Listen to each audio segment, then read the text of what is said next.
안녕하세요, 해서랑입니다. 오랜만에 제가 너무 좋아하는 판타지 분위기의 일러스트를 완성했는데요. 이번 영상에서는 이 그림을 완성할 과정을 보여드리면서 일러스트를 완성하는 3가지 방법에 대해 이야기해 보도록 하겠습니다. 일러스트를 잘 완성하기 위한 방법 첫 번째는 바로 그림을 그릴 때 올라오는 내가 너무 못 그리는 것 같은 수치심을 버티는 것입니다.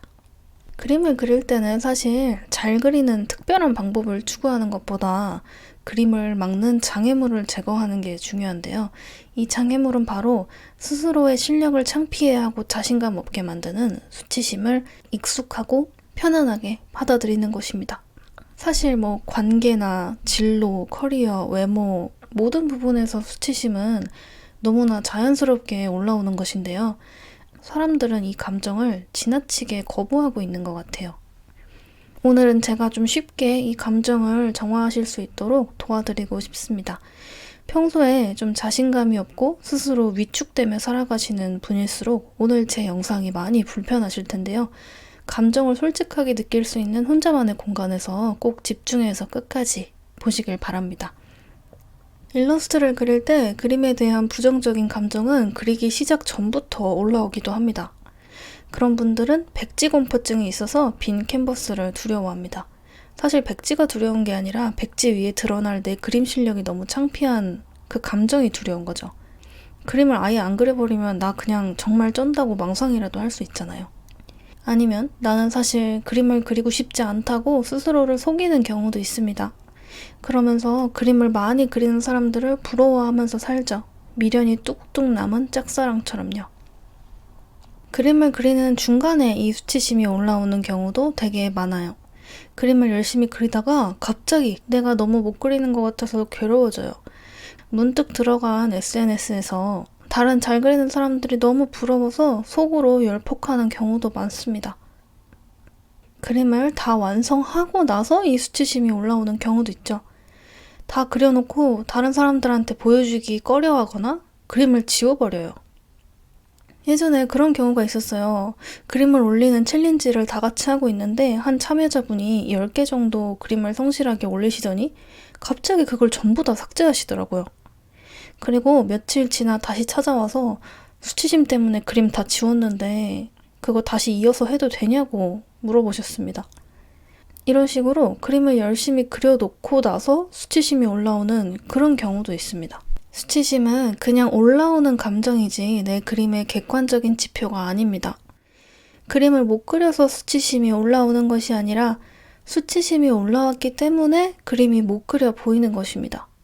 내가 불안하면 눈앞에 모든 것이 의심이 되듯이 또 내가 행복하면 세상 모든 게 다 꽃밭으로 보이듯이 감정이라는 것은 우리가 세상을 바라보는 기준이 되어 작용합니다.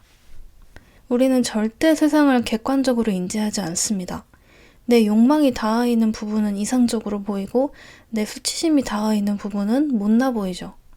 감정이 사라지면 대상에 대한 평가도 바뀝니다. 그러므로 내 그림에 대한 스스로의 평가도 나에 대한 내 감정이 평가하는 것입니다. 그래서 이 수치심을 해결하기 위해 그림 자체를 뜯어고치려고 하면 절대 이 괴로움을 해결할 수 없습니다. 수치심이라는 감정적인 본질에 집중해야 하죠. 이 수치심 때문에 정작 손에서 내 그림은 놔버리고 다른 숙련자들 그림만 잔뜩 눈팅하고 난 다음에 뭔가 시각적인 인풋을 많이 했으니까 그림이 늘어있겠지 이러는 경우도 많습니다. 수치심 때문에 못 그리고 있는 건데 자기가 또 다른 공부를 하고 있다고 착각합니다. 수치심은 정말 생각 이상으로 우리에게 많은 방어 기제를 형성하고요. 그림 그리기를 회피하게 만드는 행동을 하게 만듭니다. 여러분 소설 많이 읽는다고 소설 잘 쓴다는 생각은 안 하잖아요. 수영하는 사람들을 많이 본다고 내가 수영을 잘하겠지 이런 생각도 안 하죠. 근데 그림 쪽은 좀 유난히 이상하게 예쁘고 좋은 것들을 많이 보면 그림이 늘어있겠지 이런 생각하시는 분들이 좀 있는 것 같습니다. 근데 전혀 늘지 않습니다. 그림은 직접 그려 나갈 때 늡니다. 이 사실이 불편하신 분들은 평소 수치심으로 인해 그림 그리기를 회피하던 분들이고요. 그림은 직접 그려야 늘지 당연한 거 아니야? 하는 생각이 드신다면 잘하고 계신 겁니다. 일러스트를 끝까지 완성해서 예쁜 그림을 그리려면 그림 그릴 때 문득문득 올라오는 이 수치심을 그냥 가볍게 넘길 수 있어야 합니다. 수치심에 둘러싸여서 아무것도 안 하고 있으면 그림이 절대 늘지가 않아요. 그리고 이 수치심은 특정 분야에서 계속 성장하는 사람이라면 너무 자연스럽고 당연하게 느끼는 것입니다. 이게 잔인하고 못되고 마냥 괴로운 집착적인 감정이 아니에요. 이 감정을 느끼는 게 잘못된 것도 아닙니다. 저는 그림 유튜브를 오래 해와서 정말 다양한 사람들에게 예술에 대한 질문을 받는데요. 공통적으로 느끼는 게 다들 시작하자마자 업계의 정점을 노리는 듯한 그런 태도를 요새는 많이 느껴요. 뭔가 그림 그리는 재미나 성장 방법에 대한 질문보다도 그림을 언제 잘 그려서 남들한테 인정받을지, 언제 1등 할 수 있을지, 언제 SNS에서 유명해질 수 있을지, 그림 자체에 대해서 생각하기보다는 빨리 존잘돼서 인기 있어지고 사랑받고 관심받고 그런 것에 훨씬 더 관심이 많은 것 같아요. 큰 성취를 진심으로 욕망하는 사람들은 자신의 높은 목표에 정말 설레어 합니다. 그런데 수치심으로 인한 큰 목표를 가진 이들은 자기 목표 앞에서 위축되고 자신이 없어 합니다. 그래서 아무런 결과도 없는 시작 전부터 누군가의 칭찬과 인정을 받으려고 하죠. 수치심의 또 다른 방어 기제는 현재의 나를 버려두고 미래에 성공한 나 자신을 내세워 누군가에게 인정받으려고 하는 모습입니다. 또 이룬 것도 없는데 무작정 올라오는 우월감 등이 있습니다. 그림은 음악이나 글처럼 감상하는 데 시간이 오래 걸리는 게 아니라서 직관적으로 이 그림이 잘났는지 못났는지가 0.1초 만에 바로 판단이 되기 때문에 더 많은 사람들이 회피하는 것 같아요. 내 그림에서 올라오는 감정들을. 하지만 제가 이렇게까지 그림 실력을 성장시킬 수 있었던 비결은 수치심이 올라올 때 멈추지 않았기 때문입니다. 제가 잘 그려서 수치심을 느끼지 않은 게 아니라 오히려 감정을 충분히 느껴주면서 작업을 지속했기 때문에 잘 그리게 된 것입니다. 그런데 제가 이렇게 남들을 지도해 줄 수 있는 실력까지 갖추고 나서 사람들의 의견을 듣고 대화를 나누다 보니 대부분의 사람들이 수치심이 올라오면 그냥 멈춰버리는 것 같더라고요. 그리고 그림을 멈춰버린 자신에 대해서 또 수치스러워합니다. 그래서 작정하고 이 수치심 이야기를 더 하고 싶었던 것 같아요. 수치심의 악순환의 굴레에 갇혀서 이도저도 못하는 사람들을 도우려고. 저는 강의, 개인 상담, 유튜브 라이브 방송, 영상 컨텐츠 등 다양한 방법으로 정말 많은 잠재력이 있는 사람들에게 조언을 해주고 이끌어 주었는데요. 조금이라도 자기가 모자란 것 같은 기분이 너무너무 견디기가 힘든지 잘 하다가도 멈추는 사람들이 진짜 많았어요. 그럴 때마다 제가 너무 속상한 거예요. 계속 하면 다 성공할 것 같은 사람들이 뚝뚝 그림을 멈추니까. 그 사람들이 다 한결같이 하는 말이 그림을 그릴 때 내가 못 그리는 그 기분이 정말 너무너무 힘들고 정체성이 무너지는 느낌까지 난다고 하더라고요. 그러니까 그림을 못 그리는 상태가 진짜 나한테 뭔가 큰일이 난 것처럼 느껴지는 거예요. 끊임없이 성장하는 사람일수록 이러한 나 참 못한다 라는 감정을 정말 익숙하게 받아들입니다. 계속 성장하는 사람은 사실 그 누구보다 수치심을 많이 느끼고 소화합니다. 계속 자기가 못하는 것 같으니까 계속 성장하고 싶은 거죠. 저는 제가 못 그리는 느낌이 이제 너무 익숙해서 못 그린다 싶은 느낌이 들면 또 감정이 찾아왔구나 그냥 요 정도로만 생각하고 잠깐 무기력하게 멈춰 있다가 다시 그림을 그립니다. 그냥 안개 껴서 눈앞이 안 보일 때 벤치에 앉아서 안개가 걷힐 때까지 기다리는 거예요. 근데 수치심을 거부하는 사람은 수치심이라는 안개가 끼면 패닉 상태에 빠지는 거죠. 그래서 일러스트를 완성하는 첫 번째 방법은 일러스트를 그리는 과정 중에 올라오는 내 수치심을 건강하게 흘려보내는 것입니다. 그 방법은 그냥 감정을 잠깐 찾아온 소나기 정도로 인식하고 내 그림을 부정적으로 평가하지 않는 거예요. 되게 못 그렸다. 이게 아니고 되게 못 그리는 것처럼 느껴지네. 이러고 마는 것입니다. 그렇게 건강하게 수치심을 소화하고 흘려보내다 보면 어느새 다작으로 인해 성장하고 점점 멋진 그림을 완성할 수 있습니다. 일러스트를 완성하는 두 번째 방법은 바로 그림 한 장에 모든 것을 쏟아붓지 않기입니다. 내가 되게 부족하다고 생각하는 사람은 한 장의 모든 것을 쏟아부어서 나를 증명하려는 욕구를 가지고 있습니다. 그래서 그림에 대한 태도가 굉장히 심각하고 무겁습니다. 그림 강사를 할 때 제가 수강생들에게 그림에 대한 피드백을 해주잖아요. 어떻게 그리고 싶으세요? 이렇게 학생들의 의사를 많이 물었거든요. 그때마다 학생들이 의사결정을 진짜 힘들어하던 기억이 많이 나요. 근데 그 의사결정이 진짜 별거 아닌 데서 오는 거예요. 모자 색깔을 노란색으로 할지 파란색으로 할지 이런 거요. 그러니까 사실 그림 전체에 그렇게 큰 영향을 미치지 않는 것에 대해서 엄청 심각하게 고민하다가 지쳐가지고 그림 완성을 못하는 거예요. 이거는 저도 옛날에 그런 적이 있기 때문에 왜 그런지 정확하게 알고 있습니다. 이 그림 하나로 내가 정말 개쩐다는 것을 증명하고 싶은 인정욕구에서 옵니다. 이 내가 쩐다는 거를 이 그림 한 장으로 빨리 증명하고 싶으니까 굉장히 심각해지는 거죠. 앞으로 우리가 평생 그림을 그릴 거라면 우리는 수백 장, 수천 장의 그림을 그리게 될 텐데요. 작가의 브랜드를 결정하는 것은 한 장의 그림이 아니라 수많은 다작으로 인한 그림의 일정한 스타일과 작가가 그림으로 표현하는 이야기입니다. 나한테 지금 그게 없으니까 눈앞에 그림 한 장을 가지고 자기 증명을 빨리 하려고 하는 거예요. 굉장히 조급한 마음인 거죠. 그런데 세상이 그림 작가의 브랜드에 주목하게 되고 관심을 가질 때는 절대 하나의 작품만 가지고 되는 게 아니거든요. 그림 작가를 SNS에서 발견할 때도 그 사람 피드에 들어가서 그림을 수십 장 보고 일정한 스타일과 취향을 관찰한 후에 팔로우 하잖아요. 수많은 투자를 받아서 빵 떠야 되는 아이돌이나 제작비가 엄청 들어가는 영화라든지 그렇게 거대 자본이 투입되지 않는 이상 예술가가 대중에게 각인되기 위해서는 그 사람의 정말 많은 모습이 꾸준히 세상에 노출되어야 합니다. 그렇게 그림 한 장으로 빵 뜨는 사람이 있다고 해도 보통 굉장히 성실하게 오랜 시간 다작을 해서 이미 자기 안에서 브랜드가 완성된 작가들이 대부분입니다. 그러니까 제 말은 혼자 활동하는 그림 작가는 절대 그림 한 장으로 빠르게 뜰 수 없다는 거예요.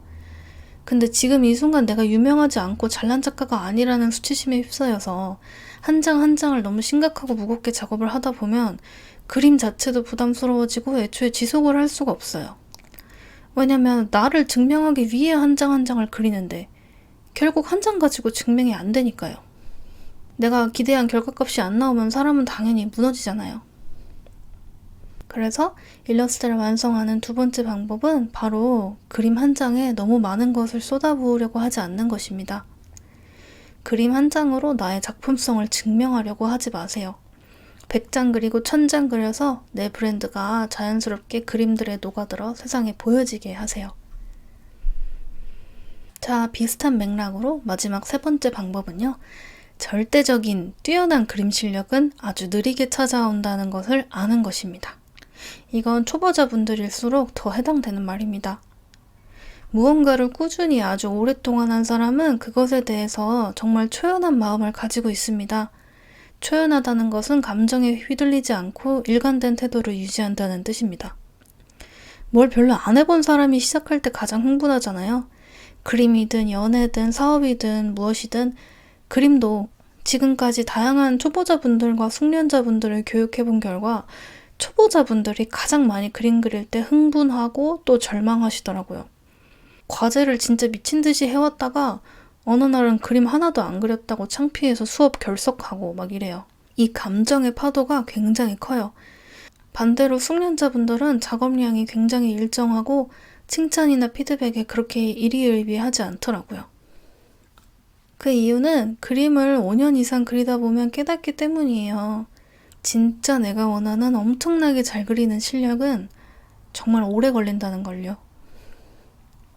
그림 실력을 한 번이라도 스스로 끌어올려서 성장시켜 본 사람은 알고 있습니다. 그림 실력이 늘기 위해서 얼마나 시간과 노력이 많이 필요한지. 근데 그림 실력을 스스로 늘려본 적이 없는 사람은 이 그림 실력 상승이 마음만 먹으면 빠르게 할 수 있다는 말도 안 되는 환상을 갖고 있어요. 그래서 오히려 초보자분들이 더 프로가 되면 어떻게 해야 되냐, 브랜딩 같은 거 어떻게 해야 되냐 이런 한참 먼 미래에 대한 질문을 더 많이 하고요. 그림에 좀 숙련된 분들은 미래에 대한 질문을 잘 안 합니다. 대신 현재의 내가 어떻게 해야 되는지를 물어요. 연애 별로 안 해본 사람은 시작하자마자 결혼 생각하잖아요. 하지만 경험이 많은 사람은 차분하고 진지하게 천천히 상대를 대하죠. 사랑하는 것에 대해서 열정을 불태우기보다는 실수하지 않으려는 조심스러운 태도를 보입니다. 내가 원하는 이상적인 그림 실력을 갖는 건 정말 오래 걸립니다. 저는 다른 길로 새지도 않고 어릴 때부터 지금까지 30년 동안 그림을 그려왔는데 이제야 조금 제 실력이 성에 차요. 그리고 잘 그리시는 분일수록 자기 실력에 만족하는 분들이 거의 없으시더라고요. 그런데 그림에 대해서 오히려 잘 모르는 초보자분들이 찬란한 자기 미래에 대한 기대감 때문에 스스로를 굉장히 잘 그리는 대단한 사람이라고 생각하시는 분들을 많이 봤습니다. 아니 어떻게 숙련자들은 자기를 못 그린다고 생각하고 초보자들이 자기를 잘 그린다고 생각할 수가 있죠? 이렇게 생각하실 수 있는데요. 미래의 자신에게 약간 취해 있는 모습이라고 생각하시면 될 것 같아요. 사업도 시작하는 사람이 흥분하지 사업 10년 차 된 사람은 그냥 묵묵히 눈앞의 업무를 매일 수행하거든요. 운동도 10년 이상 한 사람들은 그냥 맨날 똑같은 운동을 하지만 초보자들은 운동을 시작하기도 전에 근육 너무 많아져서 징그러워지면 어떡하지? 이런 걱정을 합니다. 그림 초보자분들도 앞으로의 내 모습이 너무 대단할 것 같으니까 지금 이미 자기가 엄청 잘 그린다고 생각을 합니다. 실제로 저도 그림을 본격적으로 그린 지 한 1, 2년 정도 되었을 때 가장 스스로의 실력에 대한 나르시즘이 심했던 것 같아요. 하지만 세상에 그림을 공개하면서 세상이 나한테 정말 관심이 없구나 라는 걸 깨닫고 좀 메타인지를 하면서 성실하게 정석대로 공부하면서 성장한 것 같아요. 꾸준히 다작을 하는 숙련자들은 자기가 잘 그리는 것이 재밌어서 그림을 그리는 게 아닙니다. 잘 그린다는 느낌은 사실 성장했을 때 잠깐 찾아오는 것이지 절대 그림을 지속하는 원동력이 될 수 없습니다. 그림에 대한 원동력이 사람마다 다를 수는 있습니다. 저는 강렬하게 파고드는 몰입감을 원동력으로 그리고요. 누군가는 돈을 위해서 그릴 수 있습니다. 이런 분들은 초보자라도 커미션이나 작은 의뢰를 받으면서 돈을 받고 그림을 지속하죠.